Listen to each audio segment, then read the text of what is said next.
Assalamualaikum warahmatullahi wabarakatuh. Halo Sobat Jobs, gue Rehan. Kali ini kita di J Spesial Ramadan Season 2. Dan kali ini gue nggak sendiri, gue sama temen gue. Halo Sobat Jobs. Halo Siti, apa kabarnya nih? Halo Rehan, alhamdulillah baik. Gimana puasanya hari ini, baik gak? Alhamdulillah aman. Oh, aman ya.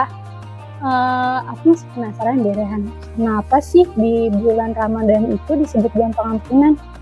Iya ya, kita dulu kecil cuma dikasih tahu doang ya. Iya. Yaudah, daripada kita penasaran, kita sambut aja narasumber kita, yaitu Ustadz Habibie. Assalamualaikum Pak Ustadz. Nah, jadi kan kita kali ini tentang kenapa di bulan puasa itu sebagai bulan pengampunan ya Pak Ustadz ya. Itu mungkin bisa dijelasin biar Sobat Jobs di rumah bisa tahu kenapa bisa bulan puasa itu disebut dengan bulan pengampunan. Bismillahirrahmanirrahim. Bulan puasa yang kita kenal itu ada di bulan Ramadan disebutnya. Bulan Ramadan itu bulan ke-9 di bulan Hijriah. Nah, di bulan Ramadan ini diwajibkan kita untuk berpuasa selama 1 bulan penuh. Dan disunahkan untuk kita mendirikan sholat sunnah dan memperbanyak kegiatan-kegiatan ibadah lainnya. Dan bulan puasa ini disebut dengan bulan Ramadan dengan berarti panas atau membakar. Artinya panas dan membakar dosa-dosa setiap hamba-hamba yang berdosa dengan jalan banyak beribadah di bulan suci Ramadan ini. Jadi salah satu dari alasan kenapa bulan suci Ramadan itu disebut bulan pengampunan, karena dengan banyak ibadahnya di bulan suci Ramadan ini akan banyak diampuni dosa-dosa dari setiap hamba yang melakukan dosa. Kalau misalkan di bulan Ramadan itu kan kita disuruh melaksanakan puasa. Betul. Kenapa harus puasa, Ustaz? Karena memang suatu kewajiban bagi seluruh umat Islam. Orang-orang yang beragama Islam wajib melaksanakan rukun-rukun Islam. Rukun Islam kan ada 5. Iya. Dari dulu sampai saat ini ya 5. Nah, di antara daripada rukun Islam yang harus kita jalani yaitu berpuasa di bulan suci Ramadan. Kalau di bulan Ramadan puasanya wajib karena ada hukum puasa itu yang wajib, yang sunnah, bahkan yang haram. Nah, untuk puasa yang wajibnya itu adalah yang ada di bulan suci Ramadan. Juga ada puasa yang wajib itu diantaranya adalah puasa nazar. Juga ada banyak dari puasa-puasa lain yang memang nilainya itu wajib, kedudukannya wajib. Ada yang sunnah. Kalau yang sunnah seperti puasa Senin Kamis, gitu kan? Puasa Nabi Daud yang hari ini puasa, besok tidak, terus besoknya lagi puasa, besok tidak. Dan puasa-puasa sunnah yang lainnya. Nah, ada lagi puasa yang haram. Nah, puasa yang haram itu puasa yang di hari-hari yang tidak boleh kita untuk berpuasa, seperti di hari raya. Di hari raya kita tidak boleh itu berpuasa. Kalau kita sampai puasa, malah jatuhnya haram. Gitu. Ataupun di hari raya untuk yang memang menyatakan pada hari itu dia berhari raya. Karena kan kalau di Indonesia kadang Idul Fitri kadang nggak sama. Seperti halnya misalnya Muhammadiyah yang berbeda dengan NU gitu kan. Nah, itu untuk Muhammadiyah yang memang misalnya menyatakan tanggal 10 ini Idul Fitri gitu. Namun NU mengatakan atau Nahdlatul Ulama mengatakan Idul Fitri tanggal 11. Nah, untuk Muhammadiyah yang menyatakan Idul Fitri tanggal 10, maka dia haram untuk berpuasa.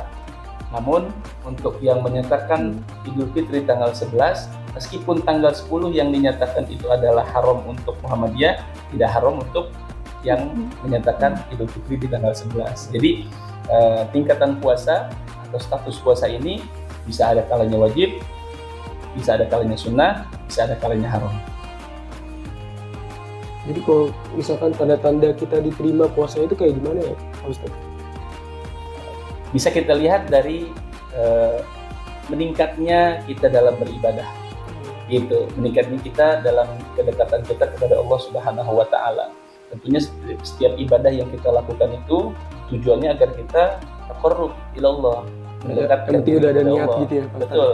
Ya, jadi artinya harus dilaksanakan, dijalani sesuai dengan aturannya, ikhlas mengharapkan keridhaan Allah Subhanahu wa taala. Ya, Siti pengen lagi? Kapan sih kita harus wajib berpuasa di bulan Ramadan itu? Kapan kita tahu?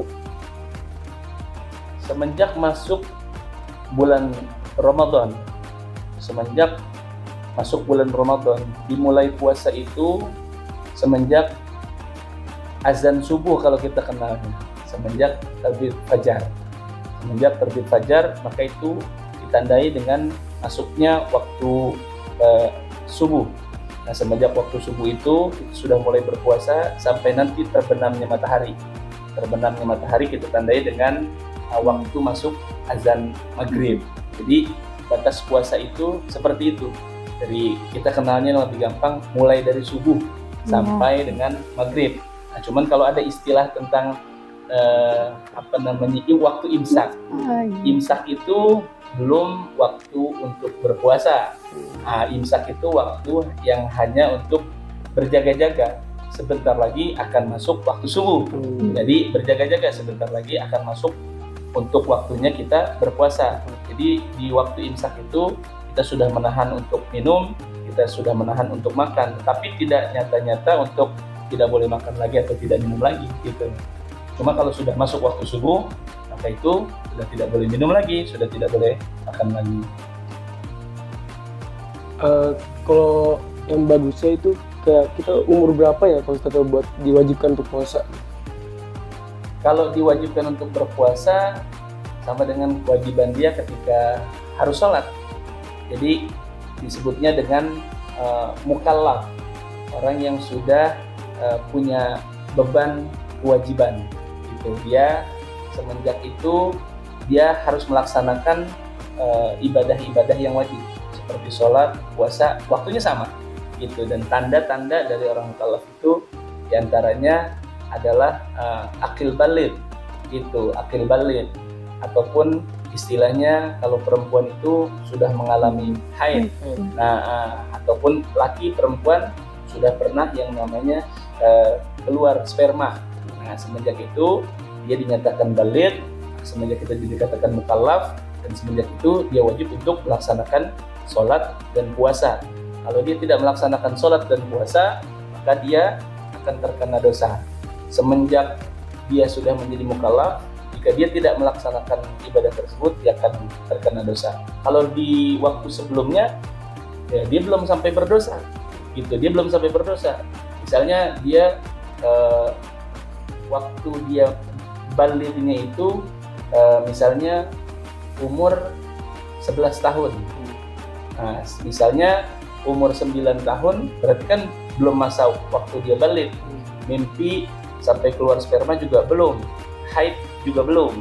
Nah, pada saat itu belum ada kewajiban. Nah, sehingga seandainya kata dia tidak mengerjakan sholat, tidak mengerjakan puasa, maka dia tidak terkena dosa. Cuma ada cumanya ini.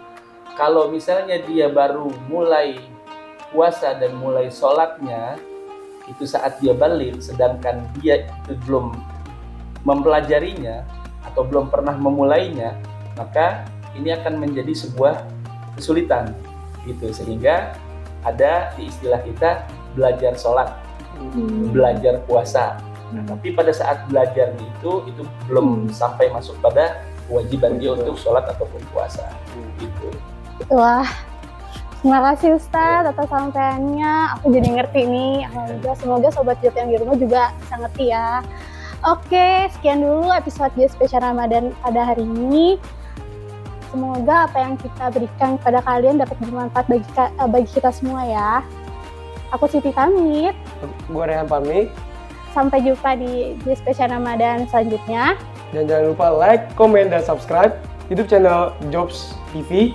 Salam jurnalistik. Assalamualaikum warahmatullahi wabarakatuh.